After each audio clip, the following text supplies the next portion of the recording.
ভিডিওতে তোমাদের বলেছিলাম রাত 10:30 বেজে যাওয়ার পরেও ঠাকুরমশাইয়ের আসার কোনো পাত্তা ছিল না। আমি তো আশা ছেড়েই দিয়েছিলাম যে শেষমেশ মনে হয় আমাকেই পুজো করতে বসতে হবে। মায়ের ইচ্ছে নতুন সিংহাসনে যখন সব ঠাকুর বসবে তাহলে পুরোহিত ঠাকুর দিয়েই পুজো করানো হবে। আর কি আমিও অপেক্ষা করতে থাকলাম যে কখন ঠাকুরমশাই আসে। আর ঠাকুরমশাই এসেছিল কখন জানো? রাত 11টার সময়। পুজোয় বসতে বসতেই বেজে গেছিলো প্রায় 11:05। মশাই এসেই বলছে আমি এবার মন্ত্র পড়ব, সবার চরণে ফুল নিবেদন করব। সেই সময়টুকু কিন্তু এক নাগারে জোকার দিতে হবে। জোকার মানে হচ্ছে উলু দেওয়া। আর কি আমি তো শুরু করলাম উলু দেওয়া। করে সিংহাসনের বাঁদিকে লাল চিলিতে একটা জিনিস কি তোমরা দেখতে পাচ্ছ? ওটা কিন্তু নারায়ণ শিলা। কিন্তু জোকার দেওয়ার সঙ্গে সঙ্গে তো শাঁখও বাজাতে হয়। আর এদিকে মা তো এত কিছু গোছগাছ করতে করতে আলতা পরার সময় পাইনি, তাই মা ওইটুকু সময় গেছিল আলতা পড়তে। আর এদিকে জোকার দিতে দিতে আমার গলার অবস্থা পুরো বেহাল হয়ে গেছিল।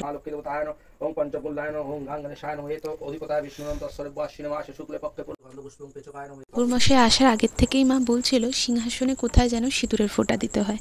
আমি বললাম দিয়েছি তো। মা বলছে না না, অন্য কোথাও একটা তো দিতে হয়। তারপর আর কি আমাদের ঠাকুরমশাইকে বলা হলো। উনি বললো হ্যাঁ হ্যাঁ, সংকল্প তো করতে হয়। তাই দেখো আবার ঠাকুরমশাই সংকল্পও করে দিল।